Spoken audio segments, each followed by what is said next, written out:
আসসালামু আলাইকুম, hello everyone, সবাই কেমন আছেন? আশা করি সবাই ভালো আছেন, আমরা ভালো আছি। আজকে ঘুরতে চলে আসছি সাভার মিনি চিড়িয়াখানায়। তো এইখানে হচ্ছে আমি একটু লেট, যেহেতু আজকে আমার অফিস ছিল, অফিস শেষ করে আসতে আসতে একটু দেরি হয়ে গেল। তো এইদিকে বাবুর বাবা আর বাবুর হচ্ছে খালামণি চলে আসছিল, তো আমি একটু পরে আসছি। তো এখানে জামাই আমাকে দেখে কী ভিডিও করছিল জানি না, সে আমার রাগ ভাঙানোর জন্য এই ভিডিওগুলো করছিল, যেহেতু আজকে আমি তার সাথে একটু রাগই করছিলাম। এই তো ফাইনালি আমার ছেলে এখন দোল খাচ্ছে, তো সে আমাকে বারবার দেখেই বলছিল মাম্মাম তুমি বসো, মাম্মাম তুমি বসো। কিন্তু হচ্ছে সে, আমি যতক্ষণ না বসেছি মানে সে ততবারই বলছিল যে মাম্মাম তুমি বসো, তুমি বসো। আর বাবুকে আমরা সবসময় একটু সময় দেওয়ার চেষ্টা করি, কারণ হচ্ছে তার মস্তিষ্কের বিকাশের জন্য এটা ভালো যে বাবা মা একসাথে সময় দিচ্ছে, তার আমাদের প্রতি একটু ভরসা হবে। আর কি আর বলবো, এখনকার যুগটাই হচ্ছে আলাদা, কারণ এখনকার যুগ ছেলে মেয়ে বড় হয়ে গেলে তখন আর বাবা মার দাম থাকে না। জানি না আমাদের কপালে কি আছে, কিন্তু আশা করি সবসময় যেন ছেলে আমাদের সাথেই থাকে, আমাদের দেখাশোনা করে। তো এইদিকে আমি যতক্ষণ না উঠছিলাম সে পাগল হয়ে গেছিল যে আমি যেন দোলনায় উঠি। তো এইদিকে হচ্ছে আমি একটু দোল খাচ্ছিলাম আর বাবু আমাকে দোল দিচ্ছিল, আমি না করেছি, এজন্য বাবু অভিমান করে এদিকে চলে আসছে। তো তার রাগটা একটু বেশি, সে হচ্ছে তার মন মতো কিছু না হলে সে রাগ করে। এই তো বাবা তার ছেলেকে নিয়ে আগে আগে চলে গেছে, ছেলে রাগ করেছে, আমি পিছনে হেঁটে হেঁটে যাচ্ছিলাম। তো এই মিনি চিড়িয়াখানার জীবনে এতবার এসেছি বলার বাহিরে, স্কুল ফাঁকি দিয়ে, কলেজ ফাঁকি দিয়ে, তো এখন আর আসা হয় না। আজকে প্রায় 2 থেকে 2.5 বছর পরে আসলাম। বাবুর বয়স যখন 1 বছর ছিল তখন বাবুকে নিয়ে একবার আসছিলাম, আর আজকে তো বাবু কয়েকদিন ধরে বলছিল মানে চিড়িয়াখানায় নিয়ে যাও, চিড়িয়াখানায় নিয়ে যাও, সে সাপ দেখবে, সে হচ্ছে মোবাইলে যা যা দেখে ওইগুলো দেখার জন্য সে চিড়িয়াখানায় নিয়ে যেতে বলছিল। আর সে তার বাবাকে বলছিল বাবা তোমার কাছে টাকা নেই, চিড়িয়াখানায় নিয়ে যাও।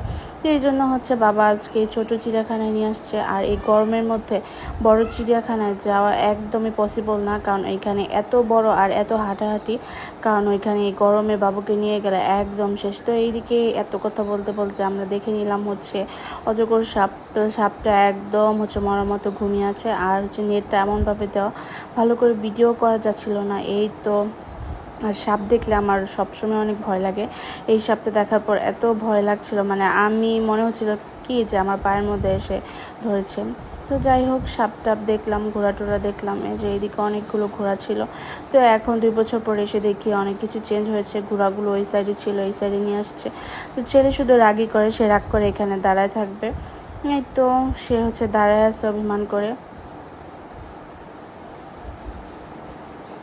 সে যাবে না। সে মানে একটু আসছে, তার ঘোরা শেষ, সে এখন চলে যাবে। তো আমি বলছি যে আসো আর একটু ঘুরে নিই, না সে অভিমান করছে, সে হচ্ছে আসবে না। এই জন্য ওই তো বাবা ছেলে ওইদিকে, আচ্ছা আমি নিজেকে একটু ভিডিও করে নিলাম। তো এইদিকে আজকে অবস্থা খারাপ, সারাদিন এত গরম ছিল, এখানে বাবা ছেলে হাঁটতে হাঁটতে একদম অবস্থা খারাপ। তো আমি বলছিলাম চলো একটু সেনাতে যাই, কিন্তু না, সে বলতেছে গরমের মধ্যে আজকে আর সেনাতে যাব না, আমাদের জন্য আজকে উল্টো দিক হয়ে যায়, এই জন্য হচ্ছে আমরা সাভারের দিকে ব্যাক করব। তো এখানে হচ্ছে সবাই একটু রেস্ট করলাম, রেস্ট করে এখন সাভারের দিকে চলে যাব। তার বাবা চলে গেছে, সে এখন নেমে হচ্ছে বাবার পিছন পিছনে, দেখবেন বাবার পিছন পিছন দৌড় দিবে। মাম্মাম হচ্ছে বাবার নামে বিচার দিচ্ছিল, সে আসার সময় নাকি হচ্ছে সে বন্দুক কিনে দেয় নাই তার বাবা, এখন সে বলতেছে বাবা বন্দুক কিনে দেয় নাই, বাবা বন্দুক কিনে দেয় নাই, তুমি বন্দুক কিনে দাও। এই পর্যন্ত তাকে 3-4টা বন্দুক কিনে দেওয়া হয়েছে, সে হচ্ছে বন্দুক মানে ভেঙে ফেলে আর বলে বন্দুক কিনে দাও। সে মানে চশমা পরে এখন হচ্ছে একটা ভাব নিচ্ছে। এই তো তার ভিডিও করার সময় সে হচ্ছে মুচকি মুচকি হাসে, সে দেখাচ্ছে হচ্ছে যে আঙ্গুল দিয়ে দেখাচ্ছে যে ওই হচ্ছে বন্দুক বাবা কিনে দেয় নাই। তো আমি বললাম চলো সাভার স্ট্যান্ড থেকে তোমাকে কিনে দেবো, আর এইখানে এমনিতেও একটু দাম বেশি নেবে, এই জন্য বললাম যে সাভার স্ট্যান্ড থেকে কিনে দিব। আর যেতে যেতে যদি বাবু ভুলে যায় তাহলে আর কিনবো না। তো আজকের ভিডিওটা এই পর্যন্তই, কেমন লাগলো আমাদের ভিডিওটা কমেন্ট করে জানাবেন, আর সবাই আমাদের পাশে থেকে লাইক শেয়ার দিবেন। সবাই ভালো থাকবেন, আল্লাহ হাফেজ, আসসালামু আলাইকুম।